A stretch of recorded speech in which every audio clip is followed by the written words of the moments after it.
नमस्कार, मैं हूं अमित पालेर। खबरों के तूफान ब्रेकिंग न्यूज की शुरुआत कर रहे हैं आज की सबसे बड़ी ब्रेकिंग न्यूज के साथ। राजस्थान में मुख्यमंत्री अशोक गहलोत और सचिन पायलट के बीच सियासी फाइट पर आज बड़ा डेवलपमेंट हो सकता है। आज शाम को 5 बजे जयपुर में सीएम गहलोत ने मंत्रियों की बैठक बुलाई है और इस मीटिंग में प्रदेश कांग्रेस प्रभारी अजय माकन भी मौजूद रहेंगे। बैठक में सभी मौजूदा मंत्रियों का इस्तीफा लिया जा सकता है और नए मंत्रियों के नाम पर फाइनल फैसला भी हो सकता है। और कल ही नए मंत्रिमंडल का शपथ ग्रहण समारोह भी होने की संभावना जताई जा रही है और माना जा रहा है कि नए मंत्रिमंडल में सचिन पायलट समर्थक विधायकों को मौका मिलेगा। और इससे पहले गहलोत सरकार के 3 मंत्रियों ने एक व्यक्ति एक पद के फॉर्मूले के तहत अपना रेजिग्नेशन सोनिया गांधी को भेज दिया था। राजस्थान के जिन 3 मंत्रियों ने अपना रेजिग्नेशन सोनिया गांधी को भेजा, उनमें स्वास्थ्य मंत्री रघु शर्मा, शिक्षा मंत्री गोविंद सिंह डोटासरा और राजस्व मंत्री हरीश चौधरी भी शामिल हैं। रघु शर्मा स्वास्थ्य मंत्री के साथ साथ गुजरात कांग्रेस के प्रभारी भी हैं। गोविंद सिंह डोटासरा शिक्षा मंत्री के साथ प्रदेश कांग्रेस के अध्यक्ष हैं और हरीश चौधरी राजस्व मंत्री के अलावा उनके पास पंजाब कांग्रेस का प्रभार भी है और तीनों अब सिर्फ संगठन के लिए काम करना चाहते हैं। मुझे आपको बताते हुए और जानकारी देते हुए खुशी हो रही है कि हमारे 3 होनहार मंत्री राजस्थान मंत्रिमंडल के, उन्होंने आज श्रीमती सोनिया गांधी जी को पत्र लिखा है और पत्र लिख करके मंत्री पद छोड़ने की इन्होंने पेशकश करी है और साथ में पार्टी के लिए काम करने के लिए इच्छा व्यक्त करी है। और तीनों मंत्री हमारे गोविंद सिंह डोटासरा जी, हरीश चौधरी जी और रघु शर्मा जी, तीनों के तीनों ने श्रीमती सोनिया गांधी जी को पत्र लिख करके मंत्री पद से छोड़ने के लिए और पार्टी के लिए काम करने के लिए उन्होंने इच्छा जताई है। मंत्री पद से इस्तीफा देने के बाद शिक्षा मंत्री गोविंद सिंह डोटासरा ने कहा कि उनके इस्तीफे पर फाइनल फैसला सोनिया गांधी को करना है और गोविंद सिंह ने कहा है कि जब उन्हें संगठन की जिम्मेदारी दी गई थी तभी यह तय हो गया था कि संगठन के लिए काम करना है, लेकिन उस वक्त मंत्री पद पर बने रहने के लिए कहा गया। अब आगे क्या करना, इसका फैसला पार्टी के आलाकमान करने वाला है। जब संगठन में काम करने का अवसर पार्टी आलाकमान ने हमको दिया था तो ये उसी दिन तय हो गया था। हमने हमारी मंशा जाहिर कर दी थी और आलाकमान का हमें ये था कि आप रुके रहिए, जब हम उचित समय आएगा तो हम आपको बता देंगे। लेकिन जो सोनिया गांधी जी और कांग्रेस पार्टी राहुल गांधी जी का एक सिद्धांत है कि हमारी कांग्रेस पार्टी में एक पद एक सिद्धांत है, हमने उसकी पालना करते हुए माननीय सोनिया गांधी जी को इस्तीफे दे दिए।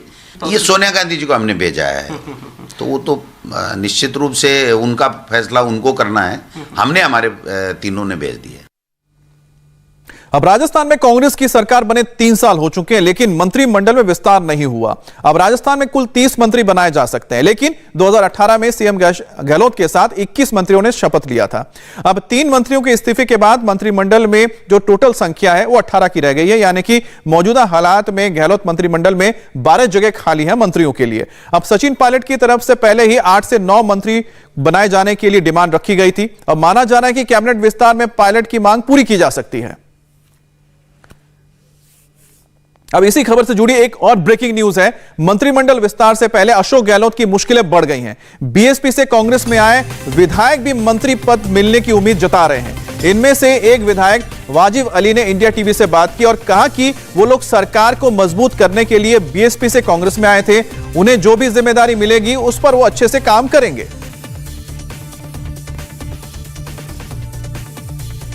गहलोत सरकार मंत्रिमंडल विस्तार कर रही है, लेकिन सवाल अब सबसे बड़ा यह है कि जिनके बूते सत्ता में वापसी की थी यानी बसपा और निर्दलीयों को, उनको इस मंत्रिमंडल विस्तार में किस तरीके से एडजस्ट किया जाए। हमारे साथ इस वक्त बसपा से कांग्रेस में शामिल हुए विधायक वाजिब अली मौजूद हैं, उनसे हम बात करते हैं। तो सवाल मेरा यही है कि जिनके बूते यानी आप लोगों के बूते सरकार बची, अब मंत्रिमंडल विस्तार हो रहा है, तो इस विस्तार में आप लोगों को किस तरीके से एडजस्ट किया जाएगा, ये सवाल बहुत दिनों से चल रहा है। धन्यवाद मनीष जी। देखिए, ये वक्त अब ऑलमोस्ट आ गया है कि सरकार अपने नए फेज में जा रही है। पुनर्गठन या विस्तार की जो संभावनाएं बहुत दिन से चल रही थी वो अब पूरी होती दिखती नजर आ रही हैं। हम लोग जो पहले बीएसपी में थे कांग्रेस में आए, सरकार को मजबूत करने आए थे ताकि सरकार अच्छे पूरे 5 साल चले और प्रदेश की सेवा करे। इसके तहत जो भी जिम्मेदारियां अगर मुख्यमंत्री जी समझते हैं कि हम लोग अलग अलग तरीके से अगर वो चाहते हैं जिम्मेदारी देना, तो निश्चित तौर पर उनका स्वागत है।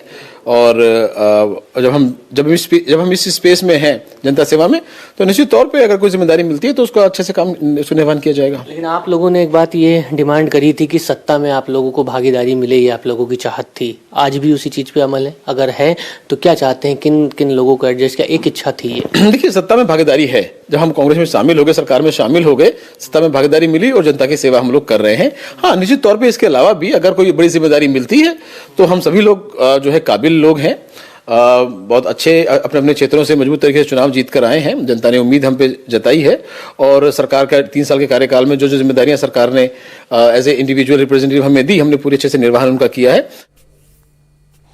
इस पर बात करने के लिए हमारे साथ मनीष भट्टाचार्य जुड़ गए हैं।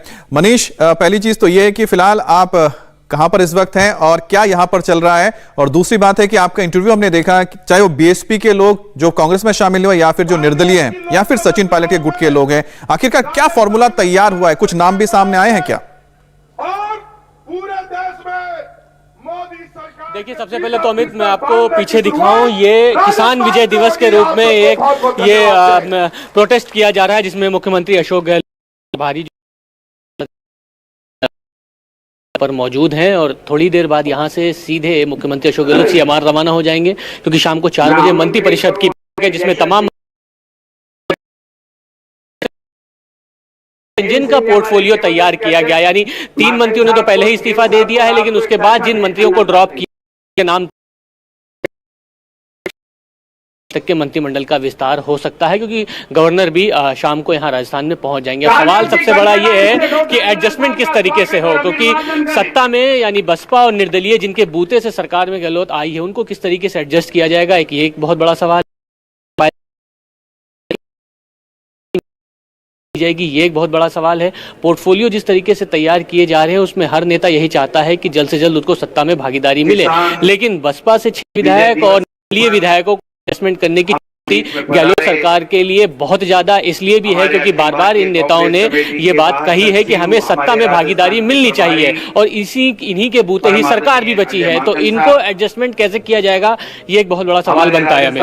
जी, तो जैसा कि आप बता रहे हैं कि एडजस्टमेंट किस तरह से होता है उसे तो हम देखेंगे, लेकिन साथ में यह भी तो देखना है कि आखिरकार सचिन पायलट को कहां पर एडजस्ट किया जाता है। बहुत बहुत शुक्रिया आपका। और आज की एक और बड़ी ब्रेकिंग न्यूज लखनऊ से आ रही है, जहां पर प्रधानमंत्री मोदी आज ऑल इंडिया डीजी कॉन्फ्रेंस में हिस्सा ले रहे हैं और लखनऊ के पुलिस हेडक्वार्टर में यह कॉन्फ्रेंस बेहद गोपनीय तरीके से हो रही है। डीजी कॉन्फ्रेंस में प्रधानमंत्री मोदी सुबह 9:15 बजे पहुंच गए और वहां आज दिन भर वो रहेंगे। इस प्रोग्राम में 37 जगहों में पुलिस ऑफिसर वर्चुअली भी जुड़ेंगे और इस बैठक में आंतरिक सुरक्षा को लेकर चर्चा की जा रही है। डीजी कॉन्फ्रेंस कल से चल रही है और रविवार तक चलेगी। इस कॉन्फ्रेंस में प्रधानमंत्री मोदी और गृह मंत्री अमित शाह के अलावा राष्ट्रीय सुरक्षा सलाहकार अजीत डोवल, 3 डिप्टी राष्ट्रीय सुरक्षा सलाहकार भी शामिल हैं। इनके अलावा केंद्रीय गृह सचिव, इंटेलिजेंस ब्यूरो के डायरेक्टर, सीबीआई के डायरेक्टर, सेंट्रल फोर्सेस के डीजी और सभी राज्यों के डीजीपी और आईजीपी कॉन्फ्रेंस में हिस्सा ले रहे हैं और दिल्ली और मुंबई के पुलिस कमिश्नर भी इस कॉन्फ्रेंस में मौजूद रहेंगे। इस 56वें डीजी कॉन्फ्रेंस के कई एजेंडे हैं। सुरक्षा को लेकर आ रहे नई चुनौतियों पर 2 दिन तक मंथन होगा। Cyber crime, data governance, counter terrorism, left wing उग्रवाद, अर्बन नक्सल, कोस्टल सिक्योरिटी, नारकोटिक्स और जेल सुधार जैसे कई ऐसे मामले हैं जिस पर यहां पर चर्चा होनी है।